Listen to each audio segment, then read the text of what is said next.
Okay, so a bit of a different setup today, so apologize if there's different audio quality and such, but we'll be back to the regular rig next time. So today, linear first order differential equations. I'll give you a refresher on what all those terms mean, but that's going to be the main classification of equations that we're playing with today. So we're going to come up with methods on how to solve anything of this type. And if you remember from the first class, we had a few that were of this type, right? The first was remember the Hill-Keller equation, or the Hill-Keller model, which was what? That V prime was given by that propulsive coefficient minus kv of t. And, we can rewrite this as V prime in the same form as we see above, plus kv equals p. In our case, we said k was constant and p was constant, but really these two things can be functions of the independent variable. So this is the general form or standard form for linear first order differential equations. What does linear mean again? Well, it means that v prime and v are of the first power. So v and its derivatives are all in the first power. And first order means that the highest derivative that you see is the first derivative. Okay? So it's linear and it's first order. These are probably the most important equations because they're the simplest. And when things get complicated in the real world, people typically try to drive them into linear problems. And first order is like that, first level of analysis. So we saw it in the Hill-Keller equation. We also saw it in what was the second one we looked at? Not the population growth, but the compartmental model, right?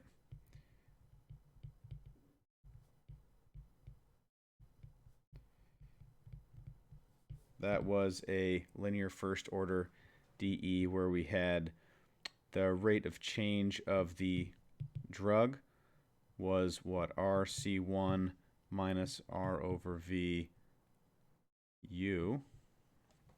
And then, right, we can again rewrite this in the standard form. RC1. So here you have some quantity on this side and some function here. These were constant, right, in our model to kind of make it simple, but in general, these can vary. These can be variable. So when they're constant, they're called constant coefficients equations. And when they're functions, like up here, these are called variable coefficients. So it's just like another way to classify them. Since they're so broad, since they reach across so many different things, right? You have the same equation modeling, intercochlear drug delivery as what sprinters are doing.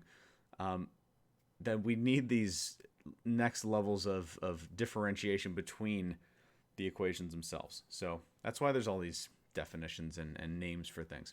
So there's constant coefficient equations, there's variable coefficient equations. So we're going to look at the most general case today because then you can employ them wherever.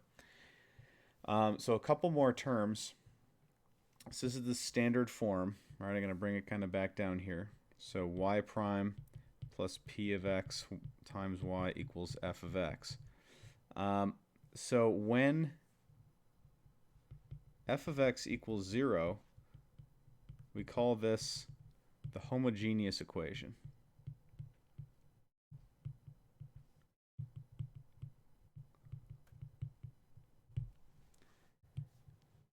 Okay, so when this side is 0, namely when it looks like this is the homogeneous equation. And this is really important because not only is it easy to solve, and we can solve it in the general case, but we'll use it in solving non-homogeneous equations. So, when f of x is not 0, we call this non-homogeneous. But, so we're going to look at this particular case, and then we'll use what we know about this to drive to the non-homogeneous equation, okay? So how do we solve something that looks like this? It's not that bad, because you could, so let's do this. How to solve the homogeneous linear first order DE. So if we take a look at the structure of the equation, we could easily just subtract this p of xy, to the right-hand side. So we get y prime equals negative. I'm just going to write py. Okay, but we know that p and y are both functions of x. And so what we can do is then what we call separate the variables. So if we write like this, y prime is dy dx, and we get negative py, what we can do is bring all the y terms to the left-hand side and all the x terms to the right-hand side, right? P is a function of x, but I have these y and dy, so I'll divide both sides by y, multiply both sides by dx. So we get dy over y equals negative p dx. And so from here, we can integrate both sides, and what we get is ln of natural value, ln of absolute value of y equals the integral of negative p dx. And then to solve for y, because we're looking for the function that solves this, we typically raise both sides as powers of e to cancel out this ln, right? So we say you're both powers of e, so then we get that, well actually, before we do that, let's do this. First, notice that we anti-differentiated, right? So backtrack a bit. So we anti-differentiated over here, so we should have a constant of integration, right? So I'm going to shoot that over to the right-hand side because of this next move. So what we can do is then raise both sides as powers of e, like I said before. But we're going to take this whole thing as an exponent of e. This here cancels, and we're just left with y, but on the right-hand side we'll get plus or minus e because of the absolute value to the integral of negative p dx plus c1. All right, so having an integral in the exponent might be new for you. It's fine. Don't worry about it, because again, this is for any p that occupies that spot. One more algebraic thing is to use this fact that e to the a plus b is equal to e to the a, e to the b. So we bring down this e to the c. So this becomes plus or minus e to the c1 times e to the integral of negative p dx. And then since this is a constant, and it just, you know, depends on what constant we choose to be the solution, we're just going to call that c e to the negative integral of p dx. And so every solution to the homogeneous equation, again, linear first order, will be of this form.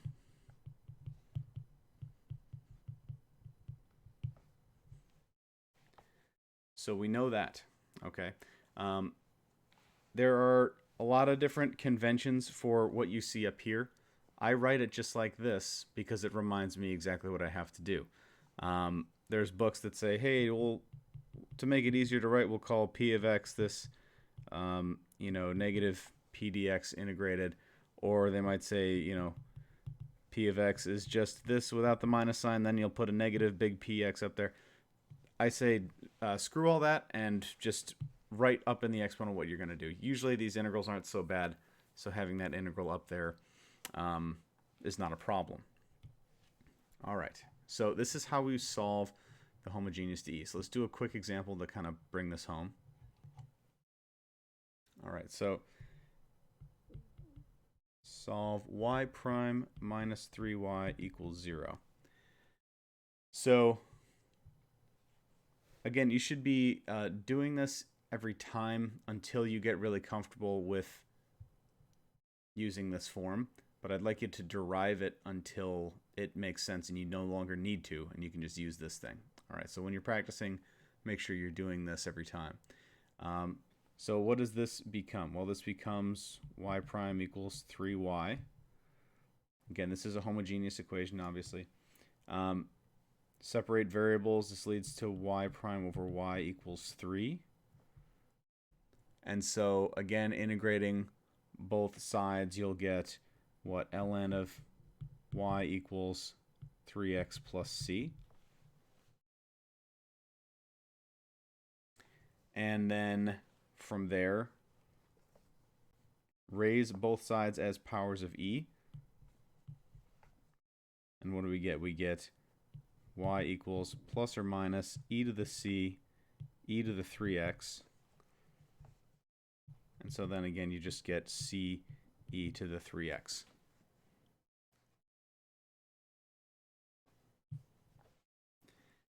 So you can see here, though, that if we know that it's of this form, right? C e to the 3x. This solves this.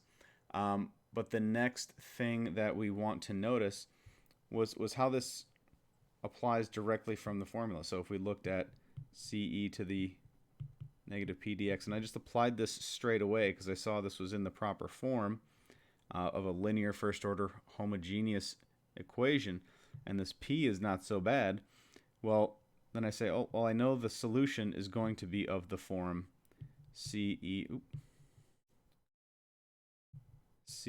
to the integral of negative 3 dx, and this should be positive because it's, right, we're plugging the whole negative 3 in here. So since it's two negatives, it becomes positive, and then what do we get? This becomes c e to the 3x. And again, with this homogeneous solution, we typically just take the constant up here to be 0, right? Because we just need a solution. And then we have the constant taken care of here. So, so that's nice. So if you're just looking for a solution of the homogeneous equation, you can just choose the one where c is 1. This will always work. But I'm kind of getting a little ahead of myself there. So let's do one more quick example.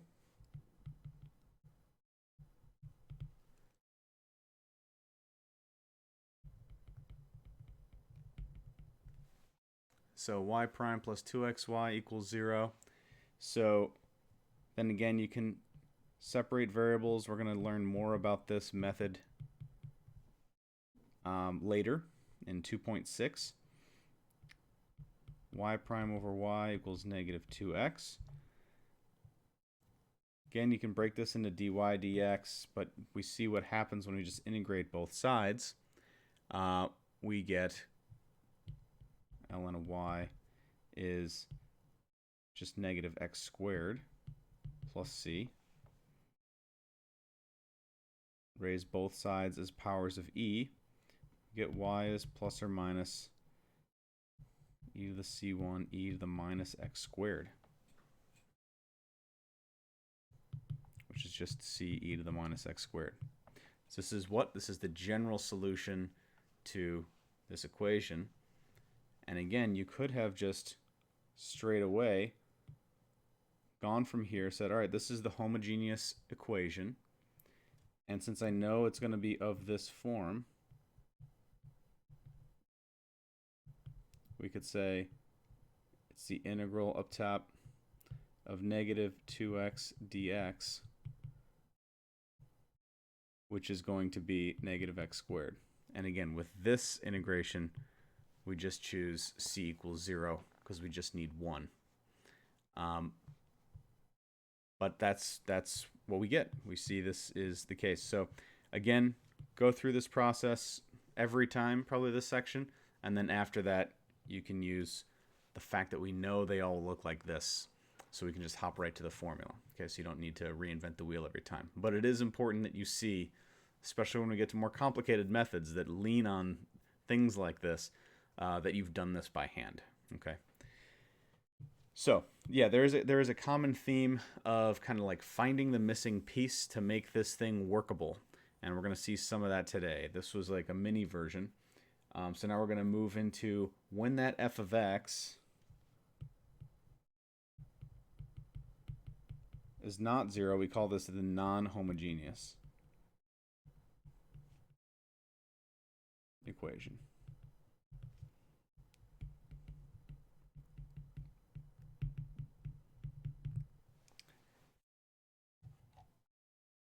And just backtracking 1 second, because I know we're blasting through this, but this, what we came to up here, this is actually a theorem.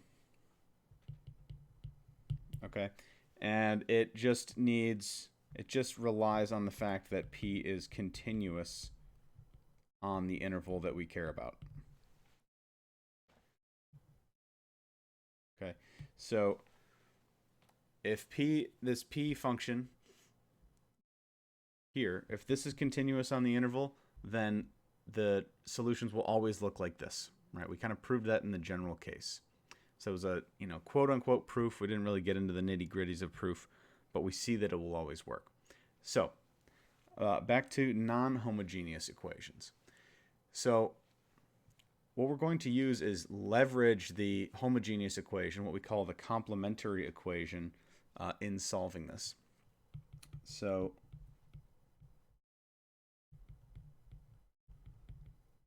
the corresponding equation that looks like this is called the complementary equation.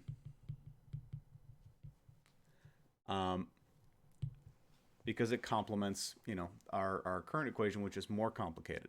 So we'll use solutions of this to help us find solutions of the non-homogeneous, and this comes as a special case of a method we're going to use in a lot of different ways. We'll use a special case of what's called the variation of parameters method.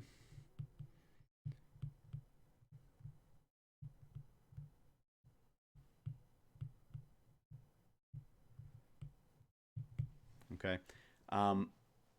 so this generalizes, and we'll use this method in more in-depth ways. But for today, it should be pretty straightforward. It's kind of a cool puzzle to solve, and so let's give it a shot. So what we're going to kind of do is, right, we know that, let's say some y sub h is going to be of this form.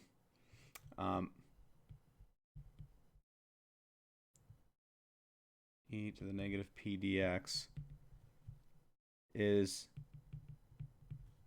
the solution to the complementary equation, or we'll say is a solution, because I'm choosing c equals 1 here to make life easy, is a solution to the complementary equation.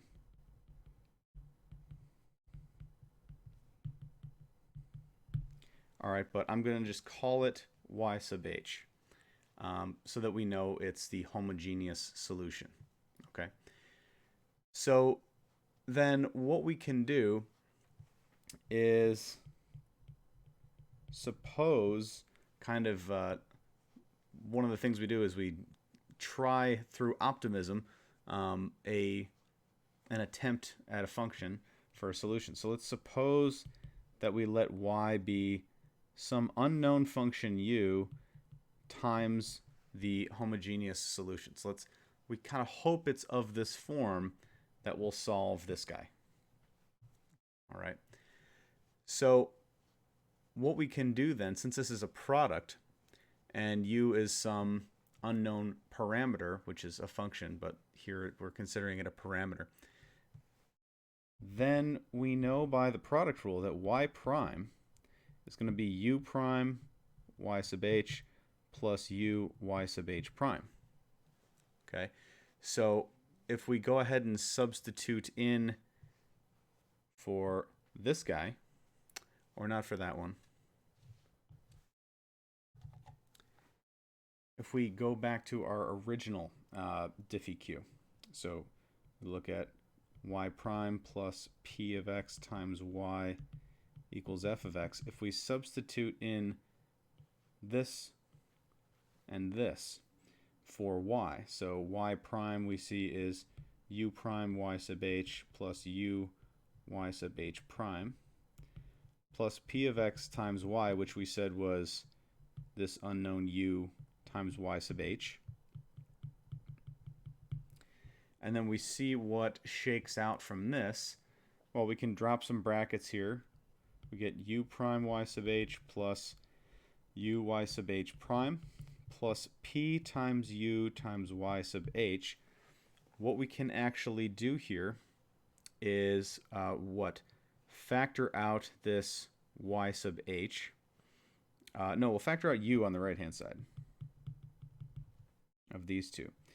And what happens is on the inside we're left with y sub h prime plus p y sub h.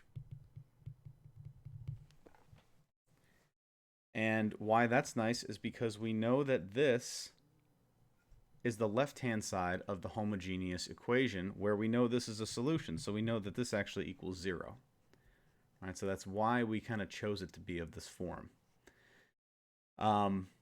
So this part equals 0, so that means this whole term drops to 0. So that means that if we chose a u in this way, that u prime times y sub h must equal f of x.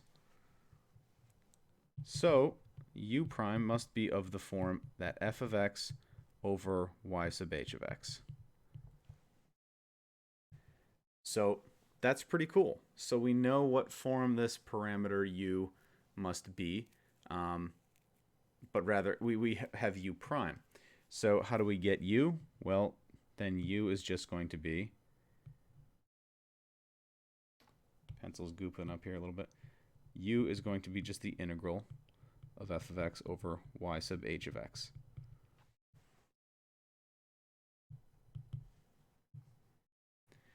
So again, this is in general, whatever this f is, and you know what y sub h is. We already said it's going to be of this form. So you'll need to know that p. And the idea here is as long as this integral is doable, you've got what u is. So we are almost there. Once you have this, we said that this would be a solution. This would make all this work if it's of this form. So then the solution, we said, which would be u times y sub h. We just take this u and multiply it by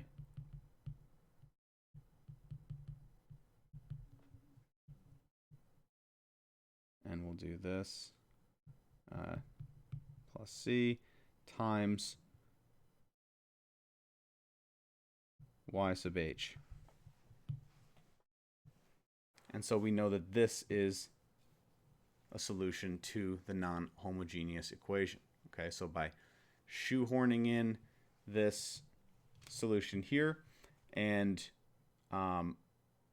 using this method of varying parameters, we've got a general formula. So you can even swap out, if you'd like, the solution to the homogeneous equation.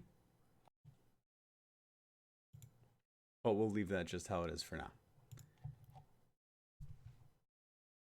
All right, let's do a quick example, again, to drive this home. So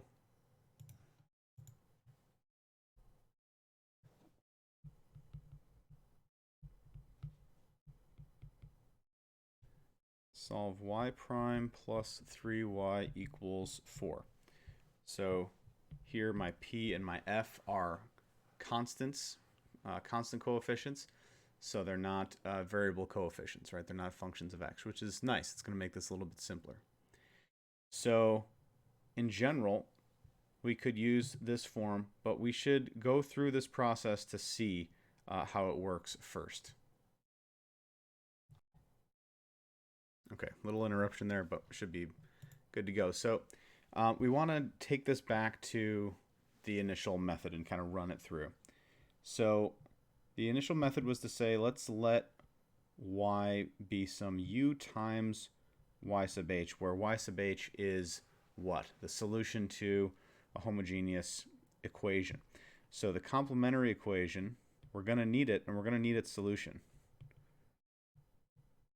Okay, so the complementary equation is y prime plus 3y equals 0, which if we run this through and solve it, we should get what? That y equals c e to the negative p dx, which is c e to the minus 3x. And what we're going to do is take that constant of integration to be 0 from up here, and take this so that e to the c is just 1. So we'll be left with this one. We just need a equation, or we just need a solution rather. So let's make life easier on ourselves and just take the one where this c reduces to 1. Okay, so this is our complementary equation. This is our y sub h. So it's going to be of this form,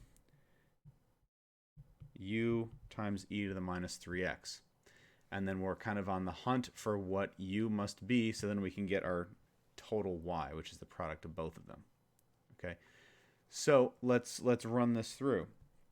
So if that's the case, then right, we take this and plug it into the dE and find what u must be.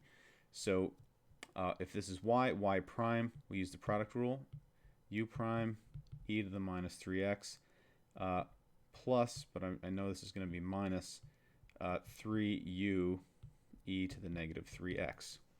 So that's that first bit, plus 3 times y, which we said was u e to the minus 3x, equals 4. All right, and then we can do a little bit of factoring here. So we'll get this here, u prime e to the minus 3x. And then we will pull out here this guy here. No, there's nothing to factor here. So you can see what happens. This guy and this guy reduced to 0, which is what we wanted, right? That comes from our original run through, which I won't zoom up to, but we know that the solution that we chose causes this sum to go to 0, and so we're just left with this guy equals 4. Okay, so now we know that u prime must equal 4 divided by this guy, and so when we divide by something with a negative exponent, it just becomes a positive exponent. So this is u prime. So all of this hinges on us being able to do this integral, which we can. So we know that u is going to be what, 4/3 e to the 3x plus c. And so then we can come back here to our y. We said y is u times y sub h, which is this 4/3 e to the 3x plus c, all times e to the minus 3x. Because of that y sub h, this is the solution that we chose from there. And so we get 4/3. So when we multiply these two together, we get e to the 0, which is 1, plus c e to the minus 3x. So it's of this form. This is our general solution. Okay, so what does this mean? It means that any y that solves this is going to be of this form based on our choice of c. So if you have an initial value problem, like some initial condition, say something like this, this will inform what c is needed. All right, so we've done one example. I want to do one that's a little bit more interesting.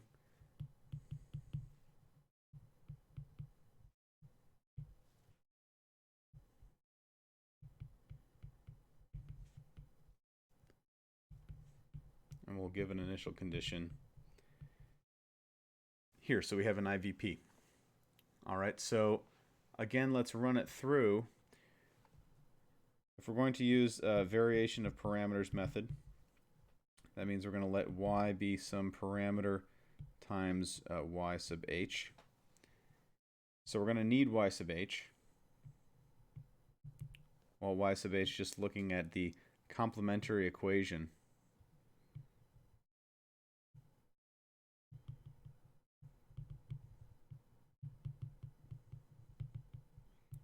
This will tell you that the solution that we want, y sub h, is going to be e to the minus 4x. Okay, so normally you're going to have to go through and solve that every time. So we know it's e to the minus 4x. So now we're good to start this method. So we're going to maybe just write this in so we know what we're doing. Okay, like this. And now we can run this into the dE. So again, y prime is going to be that u prime e to the minus 4x minus 4u e to the minus 4x plus 4 times y, which we said is u e to the minus 4x, equals e to the 3x. So again, same thing happens. These drop off. We're left with u prime e to the minus 4x equals e to the 3x. Divide both sides and we get u prime is equal to e to the 7x, right? And so then u must be 1/7 e to the 7x plus c. So now we can run this back to our initial y. If this is u times e to the minus 3x, that means this is 1/7 e to the 7x plus c1 times e to the minus 3x, which gives us 1/7 e to the 4x plus c1 e to the minus 3x. Okay, so this is the general solution. We actually had an initial condition here, which is that y of 0 equals 0. So now for the initial condition, y of 0 equals 0, well, that means that 0 must equal 1/7 e to the 0 plus c1 e to the 0. This is 1, this is 1. So that tells us that, my c's are starting to look like e's here. That tells us that c1 must equal negative 1/7. Okay, so then our solution to this would be, we'll call this y sub 1.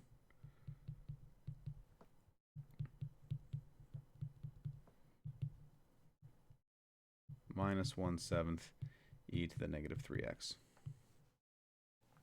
All right. Great. So this is variation of parameters. We've ran it through a couple times. Now, obviously, this relies on us being able to do both integrals for the homogeneous solution and for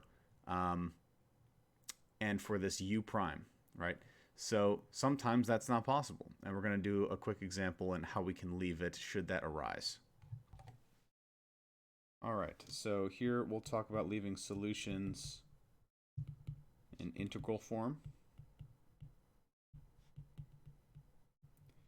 which sometimes, I mean, it's not ideal, but it is definitely acceptable when the function can't be integrated.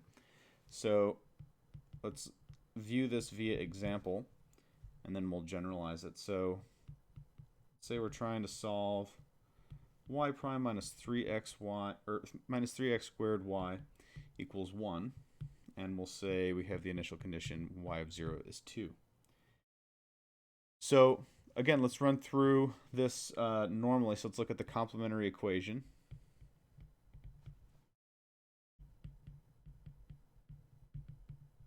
Right, so what does that tell us? Well, it tells us that our homogeneous solution will be e to the minus 3x squared. Or x cubed, sorry. We'd be integrating that to become e to the minus x cubed. Right, obviously walk through the steps to get there. But this is our homogeneous solution. So then, for variation of parameters, we'll say y is u times y sub h, which is u e to the minus x cubed. So you might see the issue already, which is that we can't integrate this, but we'll get there. So when we get down to plugging this in to our dE, which is this guy, what will we get? Well, u prime e to the minus x cubed minus 3x squared u e to the minus x cubed minus 3x squared times our y, which is u e to the minus x cubed, equals 1. So let's see, did we get a double negative here? Okay, so glad I caught this. This is actually a good teachable moment, so I'm going to leave it in because this literally changes the nature of the problem. All right, so I noticed I got here and these terms weren't going to cancel. So I knew that that means I had a negative issue somewhere. But if you didn't know that, this could really steer you in the wrong direction, and you'll pay the price in terms of just time, effort, tears, you know, all that sort of stuff. So anyways, this has the wrong sign because I blasted through this process, right? This is not a negative x cubed, since we know that the homogeneous solution is like this. We need that negative sign, and that really changes the game. So I'm going to go ahead and swap that out here. So that's going to change here. And that's going to change here and here as well.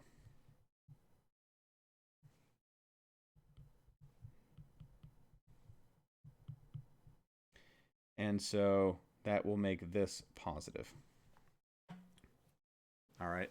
So now this will cancel as we expected. But again, leaving that in there so it's kind of like a word to the wise. So these will cancel. We'll be left with u prime e to the x cubed equals 1. And so then we'll solve for u prime and get this is e to the negative x cubed, right, when we divide.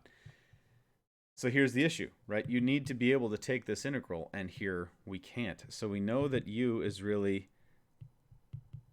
this antiderivative, and there's nothing we can do about it because this can't be integrated. So we can leave it like this when we need to. That's fine. We have a little bit of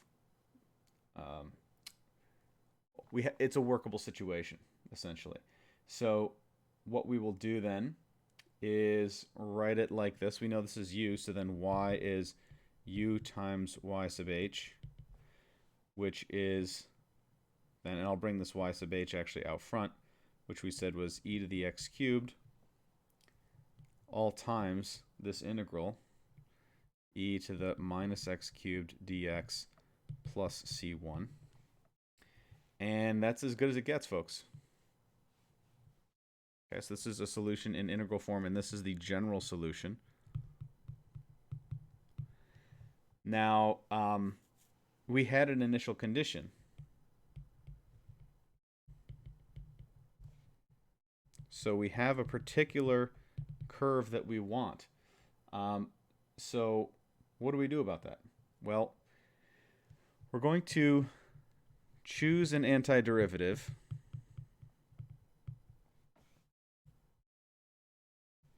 where it equals 0 when x equals 0. So I'll show you what I mean. So we can rewrite this using the fundamental theorem of calculus. This represents an antiderivative of this function, right? Another way to write that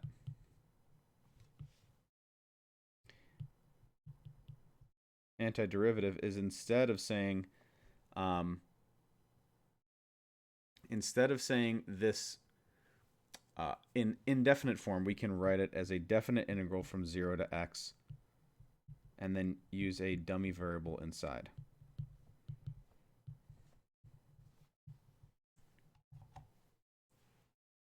So we're letting this bottom limit here be 0, so that when x equals 0, when we go to evaluate this, we'll be evaluating this antiderivative from 0 to 0, which will drop this out. So that's highly convenient. So we let this one be the x value here. So if this is like our x naught, you let this be your x naught.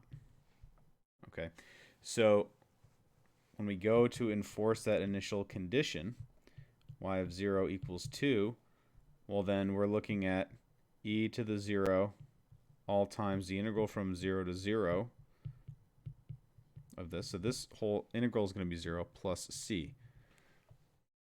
And so what does that tell us? That tells us that c is equal to 2, since this is 0 and this is 1. So c is 2. Therefore, our solution is e to the x cubed times the integral from 0 to x. And now that we chose that one, we're stuck with it, plus 2.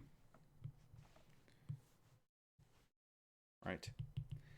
So this is a way to get a solution in integral form of for a non-homogeneous equation where we can't get this u to integrate. So this is nice because this can be approximated numerically, right? So we can still get a curve even though we can't get the closed form expression of it. So that's pretty cool. So that's leaving a solution in integral form.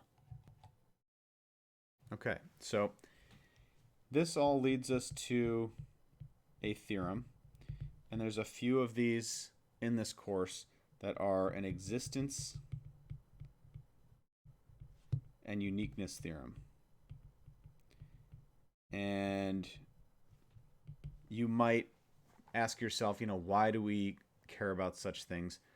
Well, in general, finding the solutions to a differential equation is a difficult task, right? On any of the very interesting ones, it's daunting. They're probably done numerically, or if you can find them by hand, they're laborious. You'll see in this class. So knowing up front that a solution exists and that the one that you find is unique, meaning it actually models a situation and can't be replaced by something else, is important because it tells you that, all right, this is a problem worth doing. So what we've shown so far in the general case is that this works. So the theorem says that if for this equation, for y prime plus p of x y equals f of x,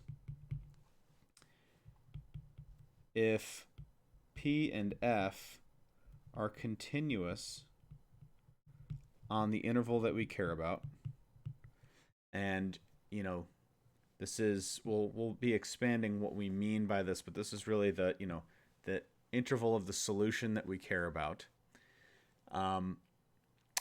Then what we see is and that y sub h is the non-trivial is any non-trivial solution. Theorems try to be as specific as possible. So any non-trivial solution to the complementary homogeneous equation, then then we see that the general solution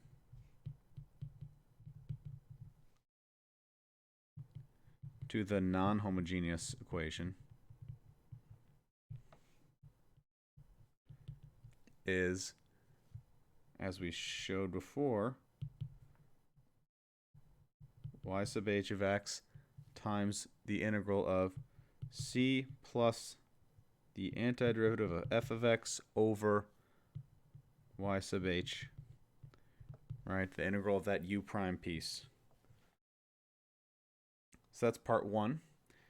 So it shows us that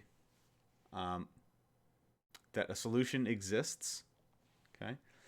And part B, if x naught is an arbitrary point in our interval,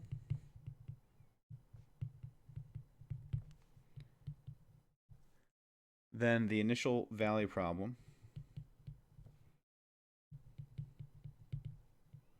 y equals x naught equals some y naught that we care about has a unique solution on AB. Okay, so not only do we have a solution that exists for any equation of this form, we know that if we have an initial value problem, that's not going to be beat out by something else or represented in a different way. Okay, so they're all going to be of this form. Okay, so to just circle back on what we've covered, linear first order differential equations in standard form, we now have a method to solve anything that is of this form. If it's not of this form, this method will not work, or it's not guaranteed to work, let's say. And so, you might, as a kind of interesting after, a corollary, kind of something to do after this talk, is to go find what the solutions would be for the Hill-Keller equation and the compartmental model that we looked at on the first day. So you can give that a shot, maybe even play with some parameters, see if you can get it to line up with some reasonable data points that you can kind of make up. But and I'll probably get us some data sets eventually on these two, just so we can get a taste for what that modeling feels like. But anyway, hopefully you enjoyed this method. I think it's pretty neat. And again, this is kind of a theme of choosing a u, choosing some unknown function. It seems like this should fit here, and then going to find out what it must be using the the logic of the inescapable conclusions of mathematics. So enjoy. We'll see you next time.